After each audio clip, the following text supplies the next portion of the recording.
Go ahead, Anurag. Okay. All right. So let's start. Thanks everyone for joining this webinar. What we're going to talk about today is looking at product intelligence and assortment intelligence tools and why they have become a lot more relevant now, and how they can help merchandise planners and assortment planners in making powerful, impactful, and mostly the correct decisions, which are backed by a lot of deep data insights when in their day-to-day life. So we have the panel today. We have Samar, who's the co-founder and chairman of Ixula, with about 25 years of experience in the e-commerce sector. I mean, he's practically the first movers in the e-commerce industry in India. I'm Anurag. I'm one of the co-hosts, and I come with about 20 years of experience, work as a strategy head, and have about experience across e-commerce technology and across multiple startups. And our third speaker is Abhishek Jain. He has 10 years e-commerce experience across all stages of growth of e-commerce, right from setting up the first instance to helping scale the businesses. And he drives overall solutions and all the innovation that we're doing at Ixula and as part of his role. So that's the introduction. I'll let Samar do a quick brief on how e-commerce has evolved in the last 2 to 3 years, as we've seen. I think just to add to what Anurag said, what we've been observing is that internet and our ability to gather as much information about product assortment in terms of all possible SKUs, all possible pricing, all possible item numbers across your competition and in the whole marketplace and to get this information at the speed of light or in real time has actually changed the way you look at assortment and make your decisions. And that's one of the big purpose we felt that this solution and this tool and this opportunity is worthwhile for people to consider. Just to kick it off before Anurag takes it up, the following trends, we are finding it very interesting and which are driving to this the direction of the solution which we're talking about.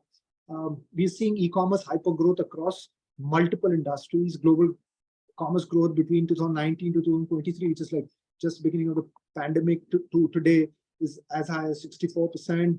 Significant rapid shift in consumer preferences and buying behaviors is observed to an extent of nearly 75% of the consumers reporting a big change in their buying behavior in the last 4 to 5 years. Again, pandemic leading to significant supply disruption shift in the sourcing strategies, and majority of the companies are applying multiple routes to their supply chains.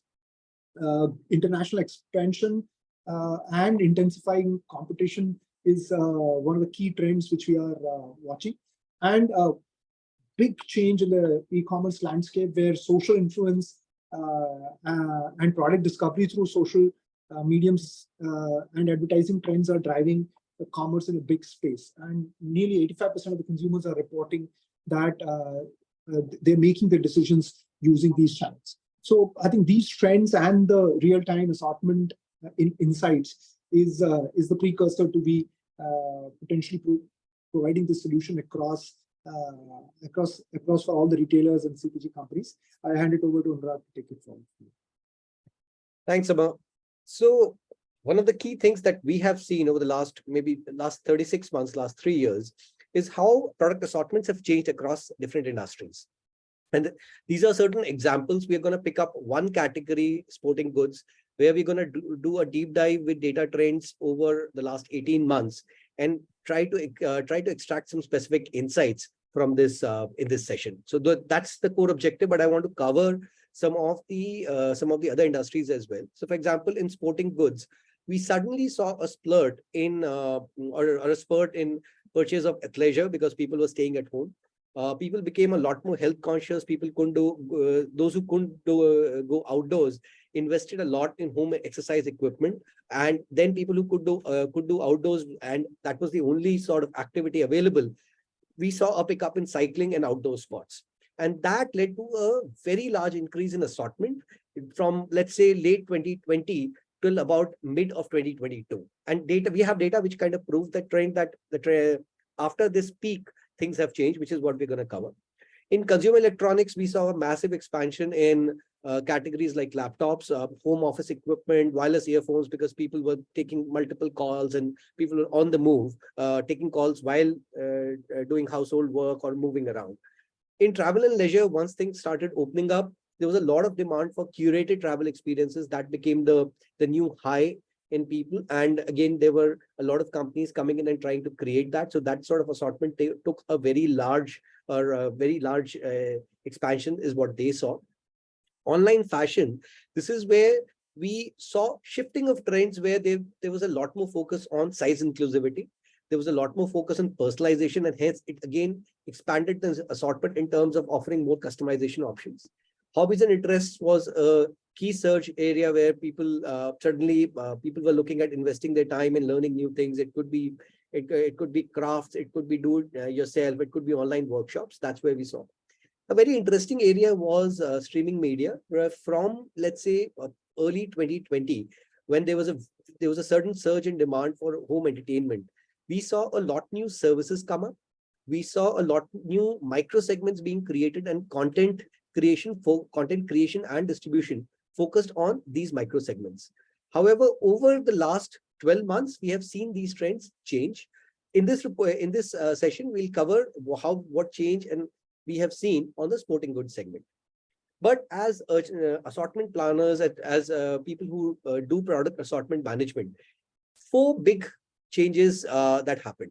One was they had to accelerate the discovery of new categories in products, because there are a lot more brands, lot more sellers coming into the market. People who are carrying a multi-seller assortment, a multi-brand assortment, retailers, e-commerce marketplaces, they just had to invest in accelerating this. Otherwise, they were going to lose those sales, because those trends were also changing very quickly. So that was one big trend that we saw, and a big challenge to solve as well. How do you get that data at the right moment, and how do you make that actionable? Leading to that was also they had to move very fast from the product identification to taking it online.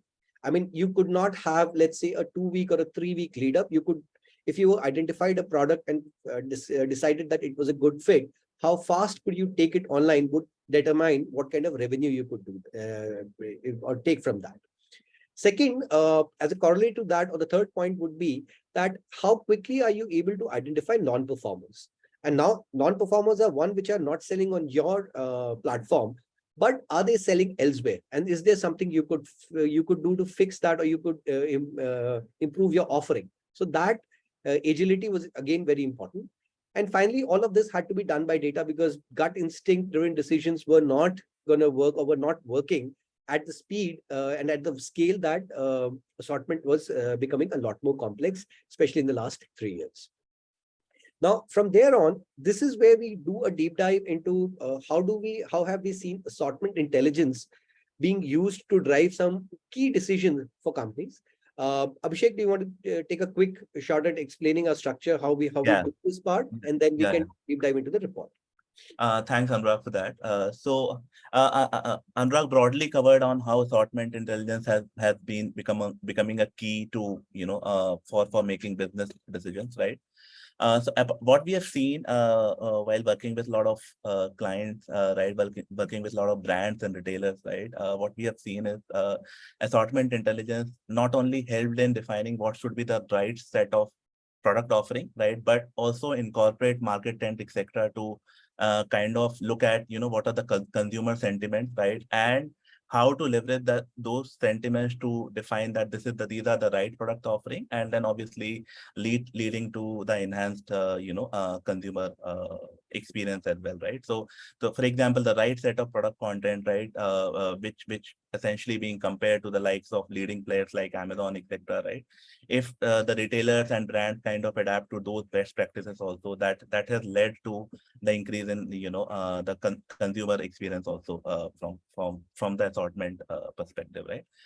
What we are showing here, right, broadly, the intelligence can be gathered from multiple sources, right? As Samar highlighted, obviously one of the important factors of assortment intelligence is social media, right? Wherein you kind of capture a lot of consumer trends, right? How consumers are responding to your product, your assortment, right? And then there are multiple online players, right? Multiple manufacturers, multiple brands, multiple retailers, right? From where you kind of gain that, okay, what kind of assortment are those carrying, right?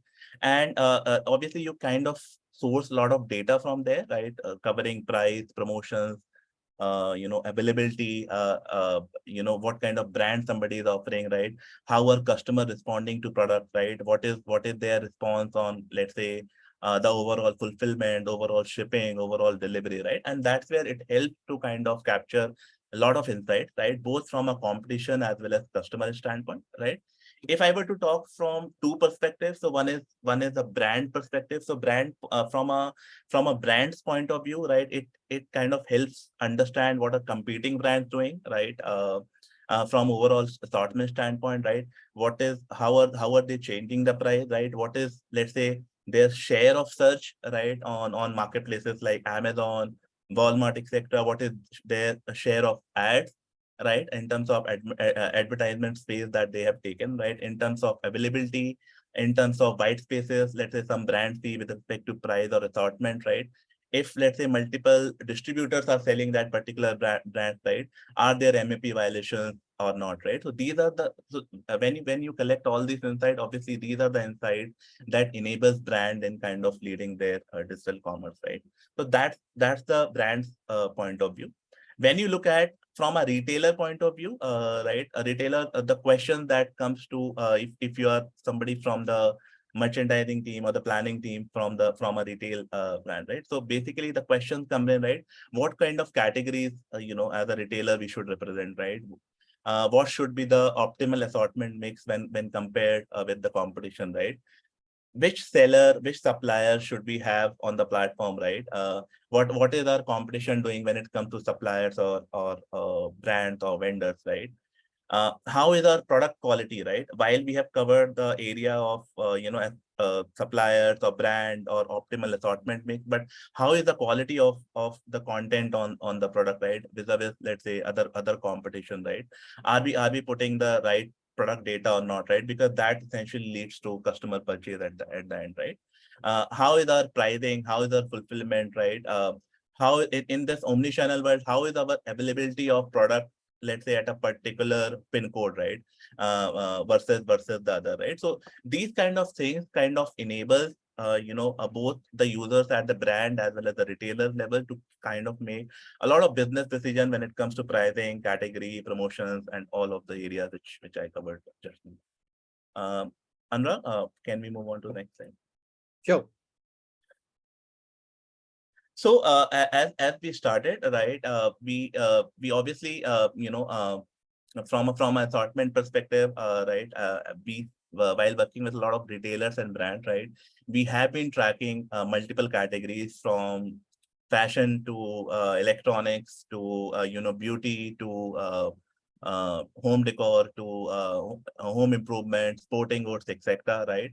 And what we have realized that these kind of trends are have been really important for whether you work with whether you're a brand or a retailer, right? And for this session specifically, we'll focus on sporting goods, right? Obviously, we'll show you how this industry particularly has been in 2022, right? How do we see the outlook for 2023, what we have seen so far in 2023 and the remaining part of 2023, right?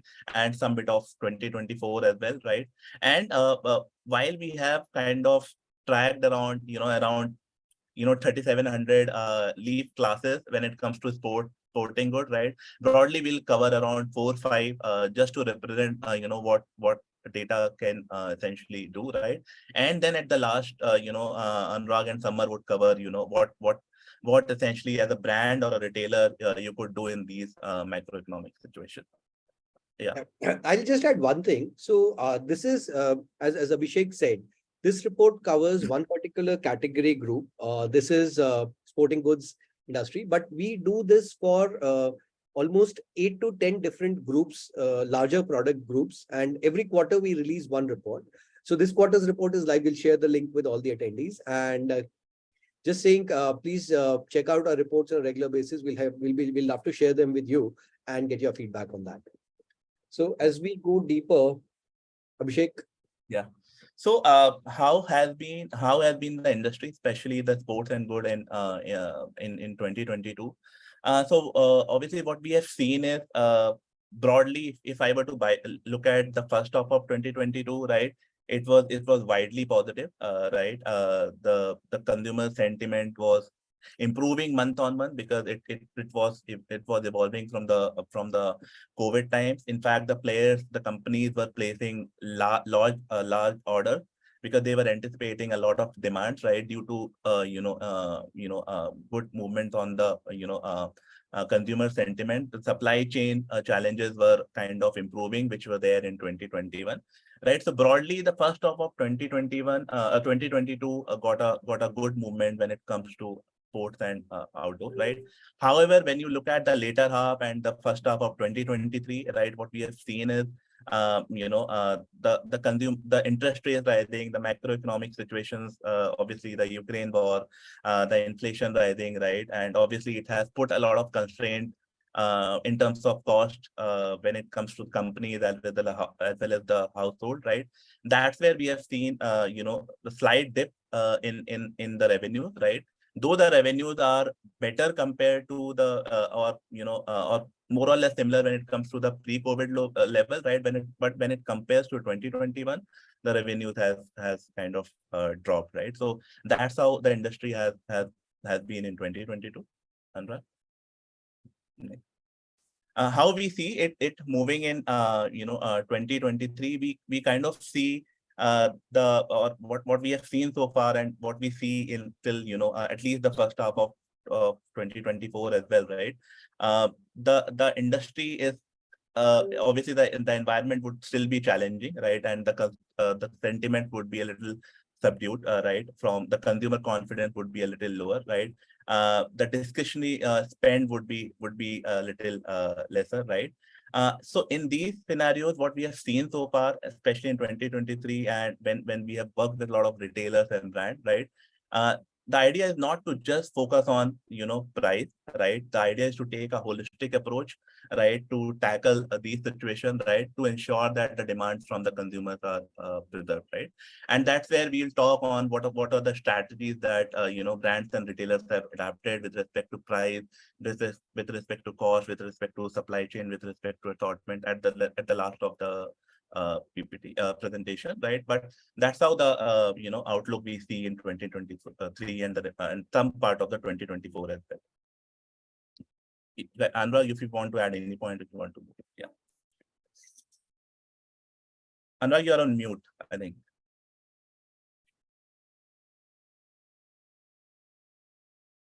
I'm sorry, I was just speaking on mute. I'll just add one thing. All the data of all these analysis, the outlook, some of these things come across as common sense. But for us, we tested all of these and also tried to analyze what was the impact on assortment.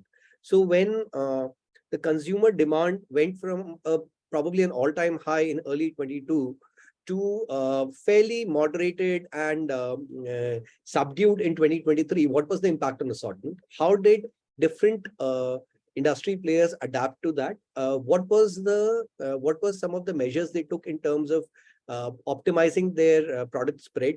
Did they look at the higher margin products? What was selling? Were they looking at the lower margin products? That was one. Second, we also looked at what was the impact on the selling price. And finally, how did it overall result in the final sales for the year so far in the last, let's say, 12 months?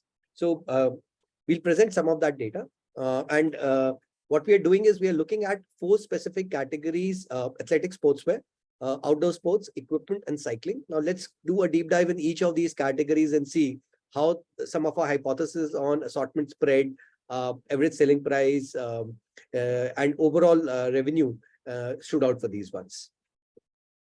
Yeah. So broadly, what sportswear cover? everybody is aware, but just setting the context, right? For example, apparel, right? Like the baseball apparel, or the clothing around tennis, right, or football uniforms. That's what broadly is covered when you look at sportswear specifically, right? The data is broadly around 18 months. While we have tracked a lot of data, but we try to present the last 18 months data, right? As you see, if we were to just compare at the pre-pandemic level, the growth has been 22% from a revenue perspective, right? However, when you compare with 2021, more or less the revenue has been flat, right? Or still it has seen a decline, right? Obviously, the primary reason has been the consumer sentiments, right, and the overall macroeconomic situation. What we have also seen, the decline in unit volumes, right? So what the brands and retailers have done has increased the price, right? As you could see, the price, the ASP has increased by 3.5%, right? And some of the performance in this specific category, right? So what we have seen is sweatshirt has kind of performed good. Specifically, the revenue has increased by 7%. However, there are categories like swimwear or sport bras, which have seen decline, right? But overall, for this category, what we have seen is a decline of around 4% when it comes to revenue, right? Again, as Anurag was highlighting, one of the key trends is the assortment is rationalizing in each of the category, and the price has been increased to some extent, to offset the declining unit volume, right? So that has been the primary trend that we have seen across all the categories within sports and outdoors. Next slide.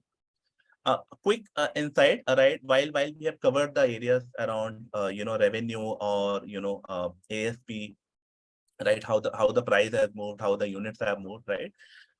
Another quick insight that retailers typically leverage, right, when it comes to assortment, right?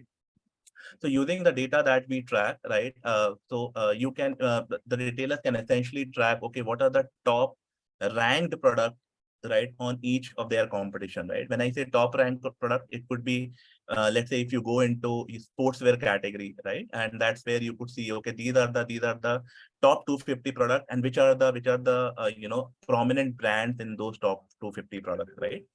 Similarly, or you could do a keyword search, right, which kind of reflects the consumer sentiment, right? So let's say when you purchase a sportswear, let's say type a keyword, right, and then what are the kind of brands essentially come in top 250 or top 100, right? So what we have seen is, if you were to just look at the ranking, right, which is the PLP or the category ranking, Drake Waterfall or Fishing, so these are the top brands, right, which has come in top 250, right? And when I say top brand, these brands have more number of products when it comes to top 250, right? Similarly, with respect to assortment size, right, while we have seen the assortment going down, like cross clothing, right, or the hiking tops or hiking clothing, here the assortment has gone up, right? Or these are the categories which were carrying the highest assortment, specifically in sportswear, right? Similarly, using this data and slightly a slight reflective of the customer behavior and the customer sentiment also, right? What are the top brands when you look at from a reviews and rating standpoint, right? Obviously, from a retailer standpoint, you want to have those brands under your kitty which have got, let's say, higher ratings on other competition or other retailers, right? Or which have got more number of reviews, right? Obviously, the drill down can happen at a sentiment level also, wherein you can understand the consumer behavior. But just looking at from a ratings perspective, for example, Speedy Pro, Generic, these are the brands which have got a lot of ratings on specific to sportswear category and good rating, 4 and above rating, right? And obviously using this, retailers can essentially plan that, okay, these are the brands that I like must have in their kitty, right? When brands are looking at this data, they can obviously plan. For example, let's say Generic looks at the data and say, okay, Speedy Pros has got a lot of good reviews. Their ratings are still high on Amazon, right? So they need to buck up to ensure that the rating goes up, right? Those are the kind of things brands and retailers both can leverage separately. So Right. just one point to add, Abhishek there. Yeah. Remember the first hypothesis that we were talking about, that suddenly you're carrying a very wide assortment, and how do you optimize? How do you identify which are the new categories emerging? This is the insight that we share with our customers, where they are able to identify on a very quick basis. This is like on a weekly, quarterly, weekly, monthly, or twice a month kind of basis, where they're able to identify, okay, which are the categories which are emerging across the industry. I can track 5, 6, 7 top competitors, and I can identify which are the sellers emerging, where's the gap with me, and which are the categories I should be picking up.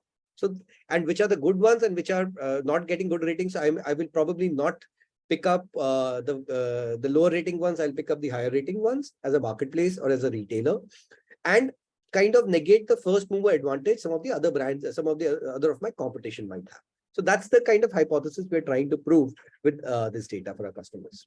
One more thing that could be leveraged specifically by brands, right? So it's important to get customer share, or customer whenever they are searching, right? Customer typically don't go beyond third fold or fourth fold, right? And it's really important for brands to kind of appear in that 3, 4, 5 folds, right? You kind of see typically the filters on any website, right? And that's where the rankings of the brands becomes really important, right? How many products of your brands, or let's say in top 50 or top 100 for that particular search, right? And that is where your share of search, etc., come into play, right? The more the share of search, obviously, the increased customer attention, right, and increased revenue, right? That's where this kind of data becomes really important when you track it from a brand standpoint. That's one of the point that only I like to add. Got it. Right.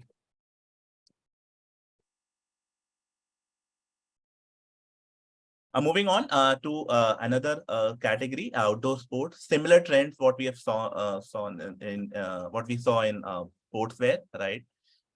Broadly, the revenue has been flat when it comes to 2021, right? Apparel and accessories grew, right, in this specific category, but the footwear declined, right? Again, for Amazon, what we have seen, as I was saying at the start, right? First half of 2022, broadly the assortment has been flat, right? More or less same, right? The ASP has been more or less similar, right? But if you see the second half of 2022 and the first half of 2023, that the assortment rationalization has happened, right? And the ASP has really gone up, right? And that's where the brands are typically moving, right, to kind of ensure that they have the right set of assortment, and obviously the unit in terms of purchase are declining, and that they are also trying to offset using the higher ASP, right? So that's what also the trend reflect. Yep. Right. Move on.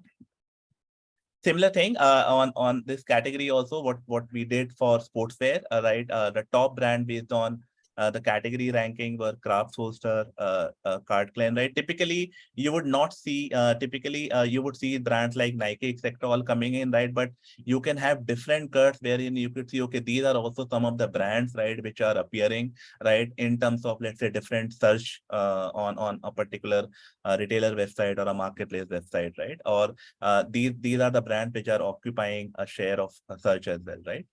Similarly, top 10 brands on the basis of ratings, right? Again, generic is appearing here, SPO is appearing here, right? Rawlings, right? These are the top brands on the basis of ratings and reviews, right? Gears and holsters kind of form the category which has the highest set of assortment when it comes to outdoor sports. Moving on. Equipments, again, a very moderate improvement when it comes to the actual sales in 2022, right?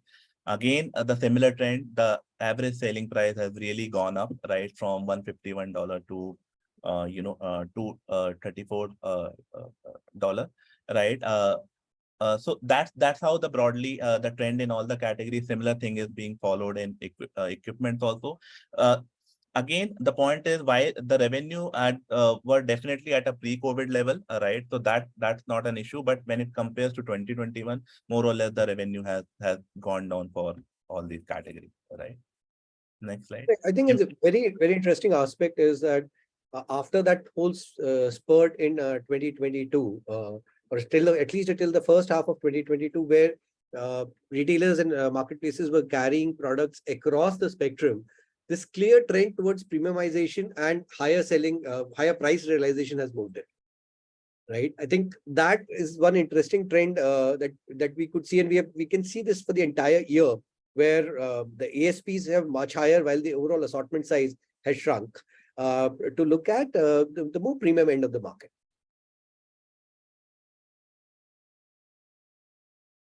Yeah. Next slide. Yeah. Cycling. Okay. So yeah, these are some of the insights. Yeah, for these that. are some of the brands and yeah. Yeah. Cycling again, the revenue dropped, but again, higher at compared to the pre-pandemic level, right? Units sold again got dropped, right? The interesting trend that we have seen, especially in cycling, and obviously that is more of a commonsensical trend as well, right? So in cycling, you typically see mountain cycles, road cycling, right? You have tires, tube, and other accessories. What we have seen that e-bikes has emerged as the category leader, right? And the e-bikes has seen a lot of growth, right? 400% growth, right?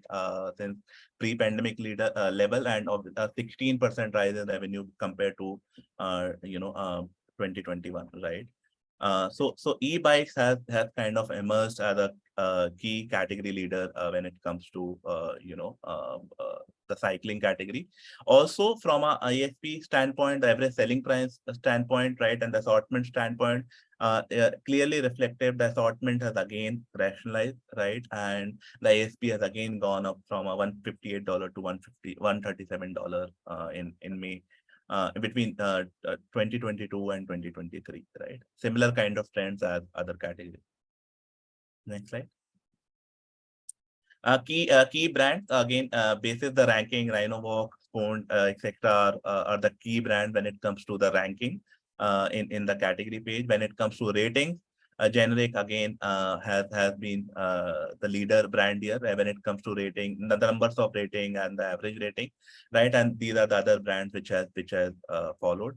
If we were to go by the assortment size, purely by the assortment size, tires, accessories like bags and carriers has been leading when it comes to assortment size, right? Again, the point that we are trying to highlight here, right? That these are some of the insight that you kind of get when you have a lot of assortment data, a lot of competition data which you track, right, from multiple sources, including social media also. But this can be then clubbed into and customer sentiments could also be tracked, right?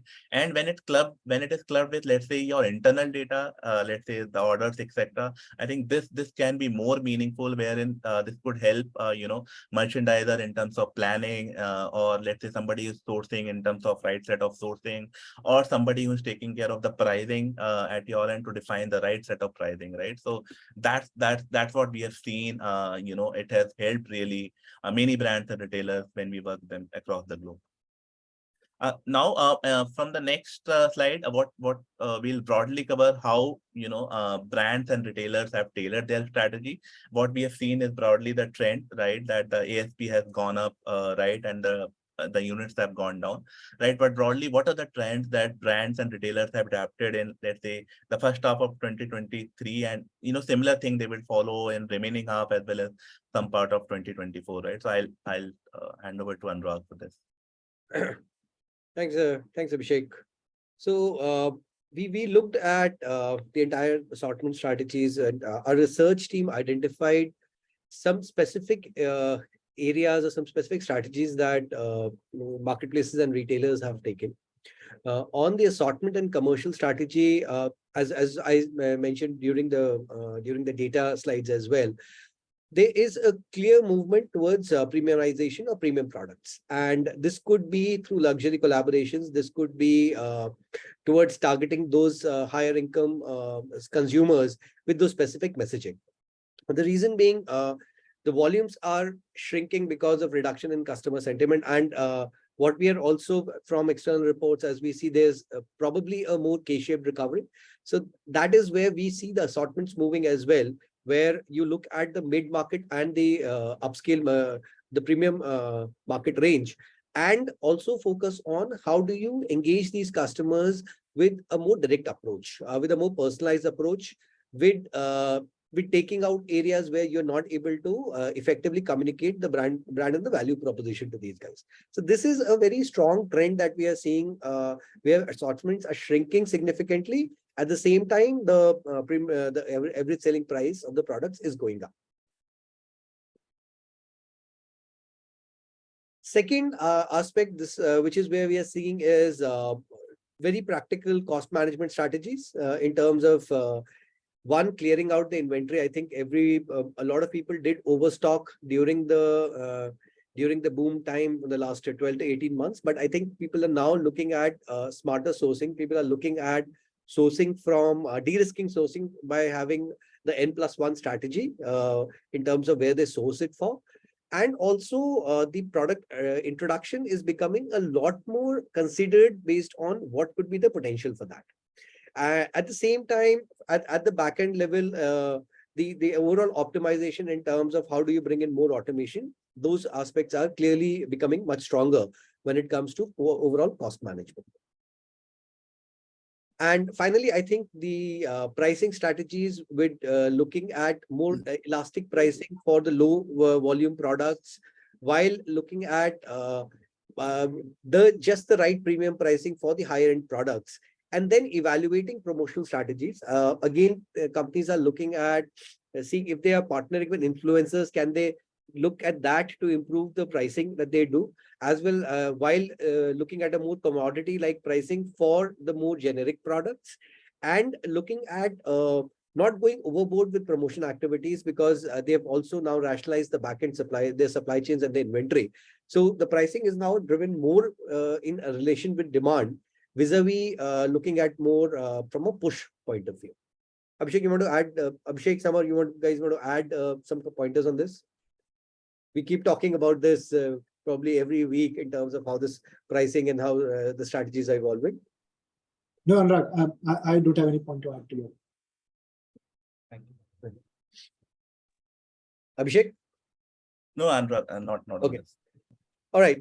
So while this was more or less what we wanted to cover today, we'll just take 2 minutes to walk you through the methodology that we use to arrive at these conclusions, how our research team works, and then we'll open for questions. Yeah. So again, from a methodology standpoint, we collect a lot of data, right? So we have a very large, enterprise level scraping platform, right, wherein we source data from multiple retailers, multiple marketplaces, multiple social media platforms, and other places also, to kind of arrive at this comprehensive research, right? And that is also essentially being clubbed with some other industry reports, which kind of gives us the revenue and other insights. Right. Similarly, once the data is scraped, obviously there is a full-fledged ETL engine which does the cleaning of the data, right? And then we leverage AI ML algorithm for product matching, taxonomy level category matching, so that we are able to normalize when we are scraping from multiple sources, right? Obviously the matching at an attribute and a list of values level, just to ensure that just to ensure that we are covering the full range, right? And obviously once that matching etc is done, then we kind of have our data science team to generate these sort of insights, right? What we have presented today is just one view of it, right? But we also do our data science team essentially then does the correlations between multiple factors, just to guide multiple teams or our customers, retailers and brands to make the business decision when it comes to assortment. Anurag, in case you want to add anything, feel free. I think you covered, Abhishek, you covered broadly the overall points. I'll just look at the overall intent of doing this. I think our overall intent is to bring a lot more data and a lot more analysis to this entire process. That's one. The second is how quickly can we make the data and analysis available to our customers. And third, in terms of the market coverage that we can do, I think we do about 30,000 categories as of now. Abhishek, correct me if I'm wrong, but we're covering that. And the plan is to scale it up to probably double of that and across multiple markets. So that's, I think, where our methodology stands overall. We will. Hi, I think we have a question here. What would be the size of this data set and how many months of data did you track? I think the current size, if I were to say, we are tracking about 120 million SKUs on a twice a month basis, if the numbers are correct, as I know. And the data set size right now is about 12 terabytes, and it's growing month on month. So that's a data set that we're looking at right now. We have been tracking this data, Johan, for around 4 or 5 years now, right? But for this report, the report that we have published and the presentation that we have taken, we have taken last 18 months data to kind of generate these reports. So we have taken last year, but we have past data as well. I think the follow-up question is, what will it take to get extended data? What is your business model? Abhishek, you want to take a shot at that?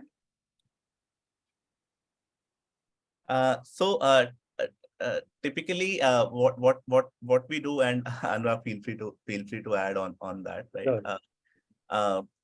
Obviously, depending on the customer's need, right, Johan, what you need, right, what sort of analysis that you want to do, right? We kind of scrape that data for you, right, from the sources that you might want to, right? For example, that let's say you say that for you, let's say Amazon is relevant, right? So, and let's say a particular category is relevant, we'll help you kind of get that data, right? And typically, the data is tracked, right? And we can work on multiple models, right? Like the per SKU model or those sort of things, right? But we can discuss that offline also. Broadly, if I were to summarize, what it takes us to do that is to start to build a setup to track, to collect the data, to scrape the data, and then to organize that data into a data format. That itself, with the size of the data we do, becomes a fairly large scale process. And then we provide that data to you with both basic and advanced analytics, as is the requirement. The business model is, it's typically a setup fee, and then there's a fee per SKU, depending on the volume.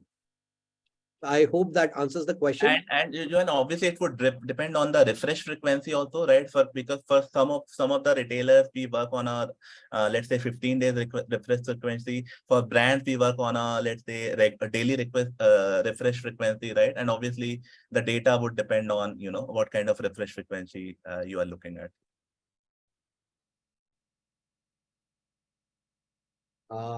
Johan, did that answer your question? Okay. Do we have anything on home categories? I think the short answer is a very emphatic yes. We have a lot on home categories. Abhishek, again, do you want to just give a quick detail on that? Yes. So when it comes to home category, right, we have a lot of we have data on that, right? But it is at this point of time, it's primarily for the US market, right? But if that is needed for other markets as well, we can help you with that data. I'm not sure PK asked this question. Yeah, PK asked this question. I think just a quick note to our participants: you can unmute yourself and ask the question in the voice chat as well, on the voice as well.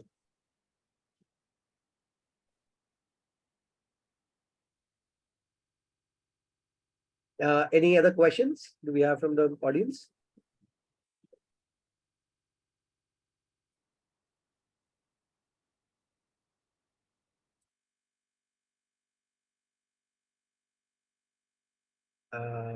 Let's just give it a few minutes for our audience to digest and to process this whole thing. And if they have any further questions, else we can wrap this up.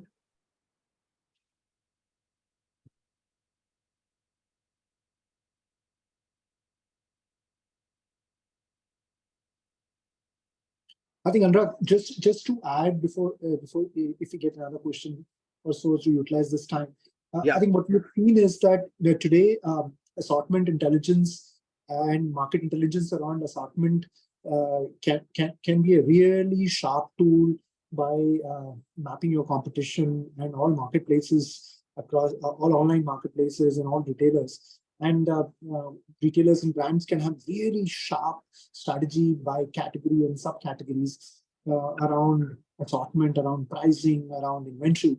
And the goal of the solution and this presentation is to get this point across if that point is already not sold within any organization, and if it's sold, to demonstrate our capabilities, to say that we've been doing it for a very long period of time with a very, very large data sets. So for example, in the home category, as Abhishek pointed out, that we have for the US market, we have large data. We've done it for the sports category for the last 4 or 5 years. And it is not difficult for us to set it up based on a customer data. Anurag, I think we don't have any more questions.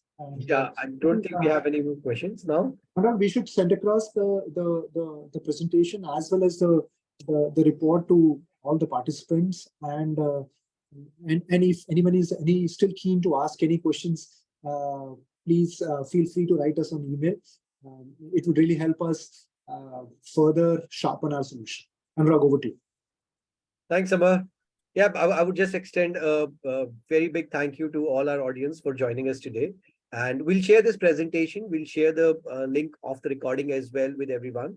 And hope to connect with you all soon and discuss some more of the work that we are doing and see that if there's value for other people as well. All right. Thanks, Thank everyone. you. Thanks, everyone. Thanks a lot. Thank you. Thank you, everyone. Thank you, guys. Thank you so much for your time. Bye. Thank you.